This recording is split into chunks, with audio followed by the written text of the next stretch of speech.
Good evening, I'm Maham Kawa with the news-making headlines around the world. Newly elected MPs are sworn in during the National Assembly special session, which also sees the approval of 2 milestone draft laws. 2 bombs explode near a presidential palace in Egypt's capital, Cairo, killing 2 police officers. Pakistan launches a ground offensive against Taliban strongholds following 2 weeks of aerial bombing and evacuating civilians. And China's most senior former military official is accused of accepting bribes and expelled from the Communist Party.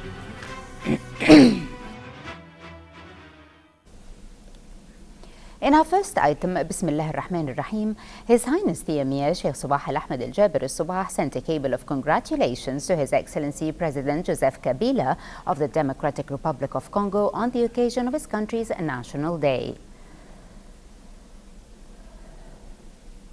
His Highness the Crown Prince Sheikh Nawaf Al-Ahmed Al-Jaber Al-Sabah sent a cable of congratulations to His Excellency President Joseph Kabila of the Democratic Republic of Congo on the occasion of his country's National Day.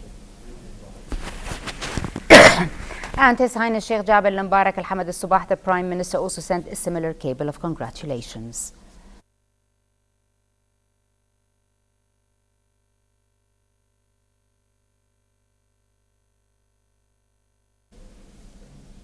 His Highness the Crown Prince Sheikh Nawaf Al-Ahmed Al-Jaber Al-Sabah received at his diwan in Sif Palace today His Excellency Ambassador of the United Arab Emirates to the State of Kuwait, Erhama Hussein Al-Saabi, on assuming his post as the ambassador of his country.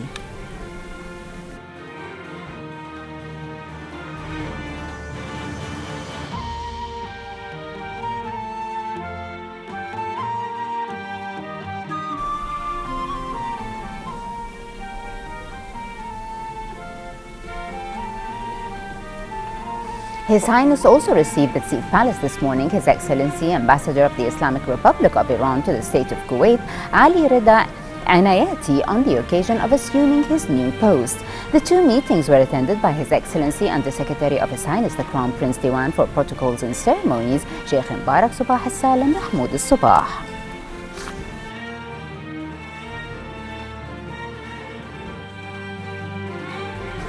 His Highness the Crown Prince Sheikh Nawaf Al-Ahmed Al-Jaber Al-Sabah made a telephone call to His Highness Fahd bin Mahmoud Al-Said, Deputy Prime Minister for Cabinet Affairs in the Sultanate of Oman.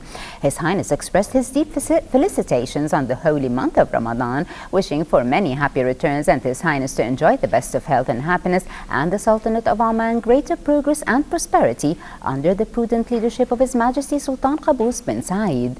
His Highness Fahd bin Mahmoud Al-Said thanked His Highness the Crown Prince for his kind feelings and prayed for many happy returns of the holy month of Ramadan and His Highness to enjoy the best of health and the people of Kuwait live in prosperity and peace under the wise leadership of His Highness the Emir Sheikh Sabah Al-Ahmed Al-Jaber Al-Sabah.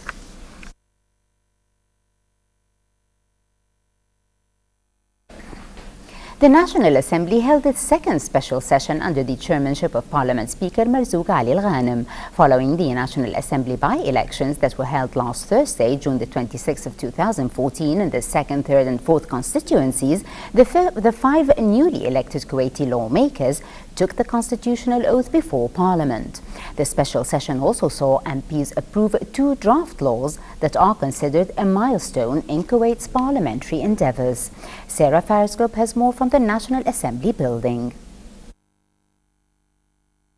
MPs that won seats in the recent National Assembly by-elections to fill those left vacant in Kuwait's 50-seat member parliament were sworn in today, thereby commencing their duties to the National Assembly's 14th legislative term and its parliamentary committees. MPs Ahmed Al-Qudaybi, Ahmed Lari, Abdullah Al-Mayouf, Faris Al-Utaybi and Mohammed Al-Rashidi took the constitutional oath in accordance with Article 91 of the Kuwaiti Constitution, which proclaims, "I swear by Almighty God to be faithful to the country and to the Emir, to respect the Constitution and the laws of the state, to defend the liberties, interests and properties of the people, and to discharge my duties honestly and truthfully." MPs then approved a draft law amending some provisions of Law Number 7 of 2008 on the regulation of BOTs, build, operate, transfer, and other similar systems, and some provisions of Decree Law Number 105 of 1980 on the system of state property in their second deliberations. Out of a total of 48 members in attendance, 28 MPs voted in favour of the motion, 18 voted against, and 2 abstained. It depends on the government whether they want to do something good with this law or not.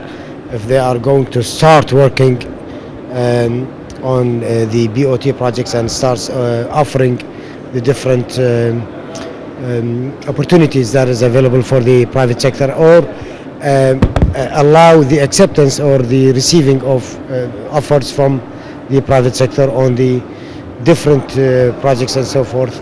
The main obstacle was one of the amendments in this law regarding allowing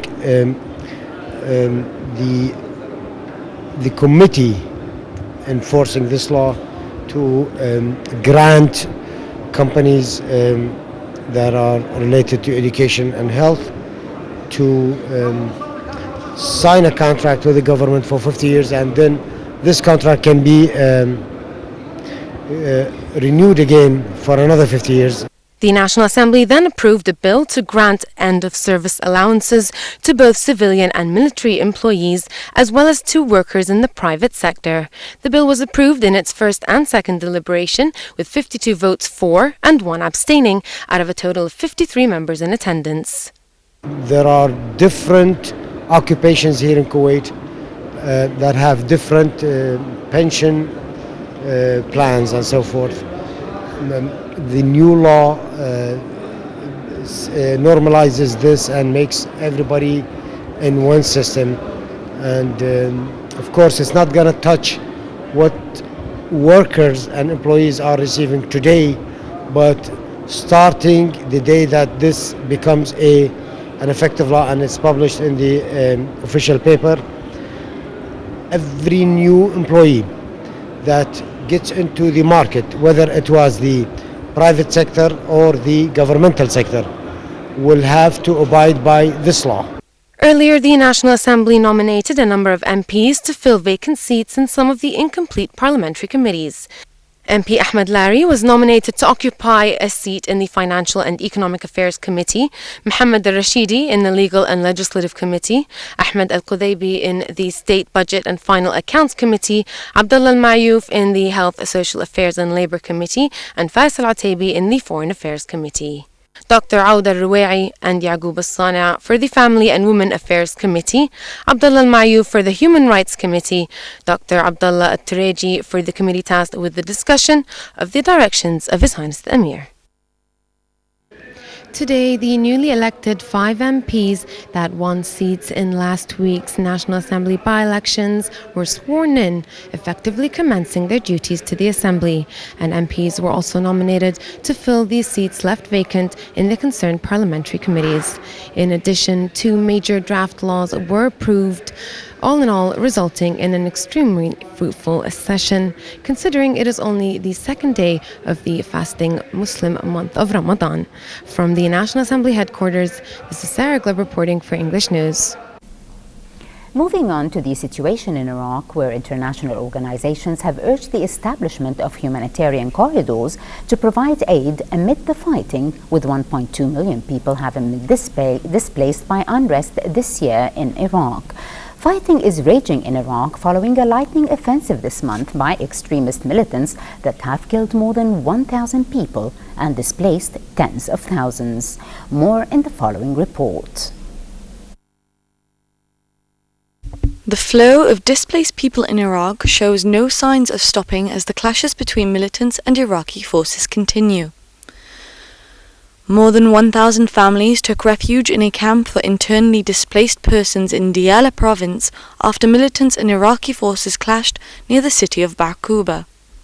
In Erbil refugee camp, Iraqis who fled the violence in Mosul are marking this year's Ramadan at a UN camp with the help of donated Qur'ans and prayer mats. Meanwhile, UNICEF expressed its concern on the dissemination of diseases among children in Iraq, especially in this hot summer. The World Organization submitted urgent assistance to children, calling the fighting groups to abide by international codes in protecting the children of Iraq. On the Iraqi-Jordanian border, government forces were back in control of the Turabil border crossing a week after it was seized by militants. Yesterday, militants that seized parts of Syria and Iraq claimed the establishment of a new state. However, Iraq's army continued an offensive to take the northern city of Tikrit as the government jets struck at rebel positions in different parts of the country. The city was seized by the insurgents on the 11th of June as they swept across large parts of northern western Iraq. 2 bombs have exploded near a presidential palace in Egypt's capital, Cairo, killing 2 police officers. The first blast killed 1 officer and injured 3 others, while the second device blew up as security forces tried to defuse it, killing the other officer. The blast came days after the militant group Ajnad Masr, or Soldiers of Egypt, said it had planted a series of bombs in the same area to target security forces, but they aborted the mission due to concerns that civilians would be hurt, but was unable to remove the bombs and released a statement urging caution. There was no immediate claim of responsibility for the blast, which bore the hallmarks of militant groups sympathetic to Morsi, but the Brotherhood denies any link to the violence. Last week, a series of small blasts hit metro stations and a courthouse in Cairo, injuring several people.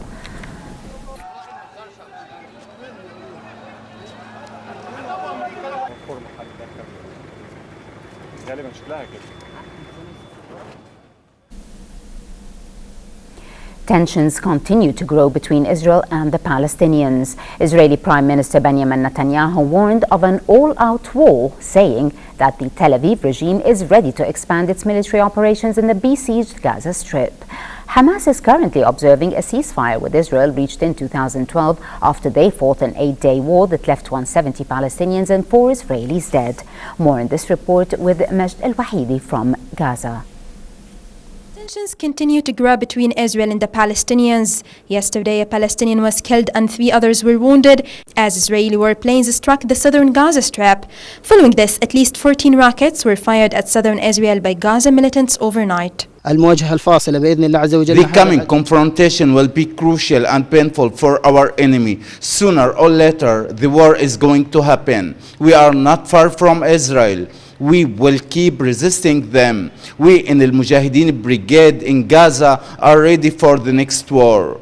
Israeli Prime Minister Benjamin Netanyahu warned of an all-out war, saying that Israel is ready to expand its military operations in the besieged Gaza Strip.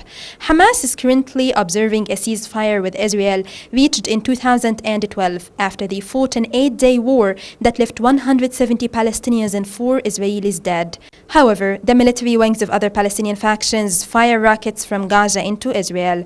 The continuous escalations come amid increased violence by Israeli military in the West Bank in search for the 3 Israeli settlers. Amid the Israeli occupation escalation on the Gaza Strip for the past few days, it's possible that a new war on the Gaza Strip would be launched, but this is conditional on information that the Israeli occupation forces would have on the kidnapping forces of these Israeli settlers, and based on information on the organizations in the Gaza Strip and how much power they have and how much response they would have against the Israeli cities. Since 2007, Gaza has been under a severe Israeli blockade, which led to a sharp economic decline as well as high levels of poverty and unemployment.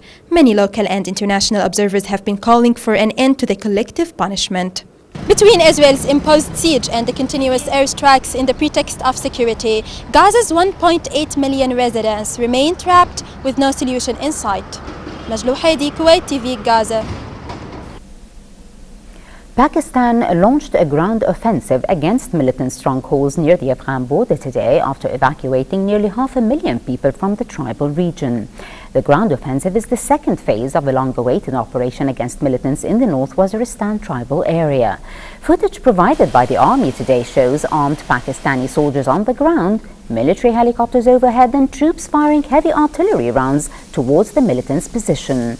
Pakistan's military announced the operation on June the 15th, but is mostly limiting its tactics to airstrikes to give hundreds of thousands of people time to pack their belongings and leave to safer areas. The U.S. pushed for such an operation to go after militants that use the area as a safe haven from which to attack targets in both Pakistan and Afghanistan.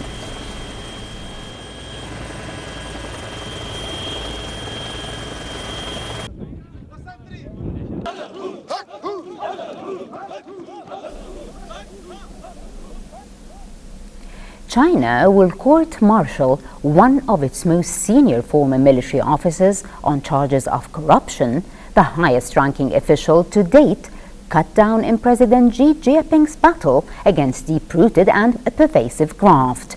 Zhu Keiho retired as vice chairman of the powerful Central Military Commission last year and from the party's decision-making Politburo in 2012. File footage from March 2012 shows Zhu sitting and chatting with the once high-flying politician Bo Jilai, who was jailed for life last September for corruption and abuse of power.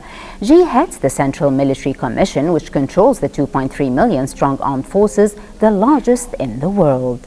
Xi has made weeding out corruption in the military one of the top goals of his administration. It comes as he is stepping up efforts to modernize forces that are projecting power across the disputed waters of the East and South China Seas.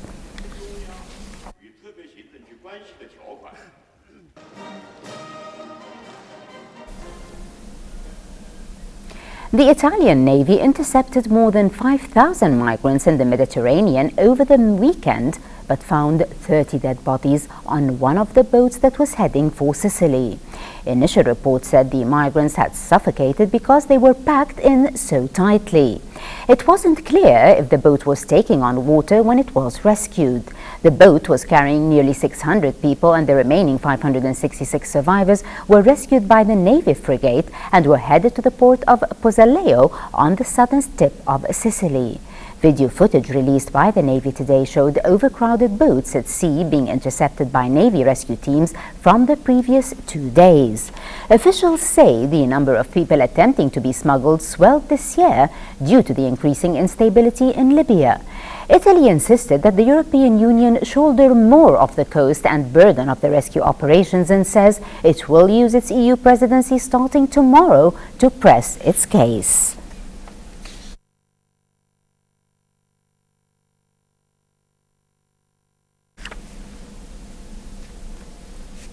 And in world football news, with the final lineup nearly set, yesterday's matches saw 2 more teams eliminated from the tournament.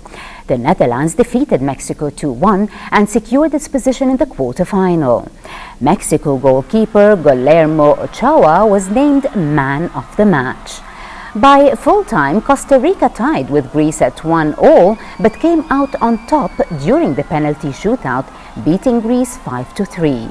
Costa Rica goalkeeper Keylor Navas was named man of the match. The quarterfinals will now see Brazil play against Colombia and the Netherlands go up against Costa Rica. In the penultimate day of the second stage, only 4 positions are up for grabs for the 8 remaining teams. Tonight, Nigeria will go head-to-head with France, and Algeria's hopes to continue onto the quarterfinals lie in a win against Germany.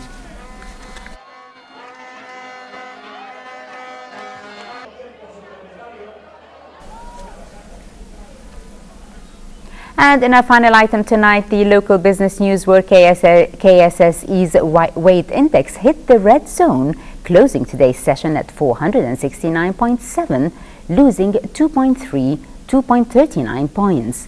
The price index went down to 6,971.44, shedding 8.77 points. KSX 15 index dropped to 1,140.05, losing 9.61 points.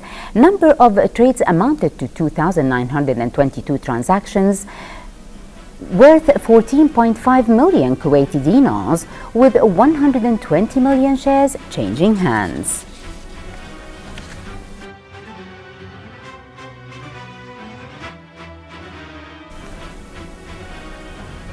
For a chance to see our reports again, please visit our YouTube channel at MOI Kuwait News.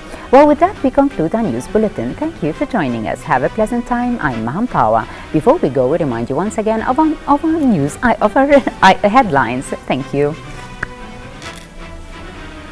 Newly elected MPs are sworn in during the National Assembly special session, which also sees the approval of 2 milestone draft laws. 2 bombs explode near a presidential palace in Egypt's capital, Cairo, killing 2 police officers.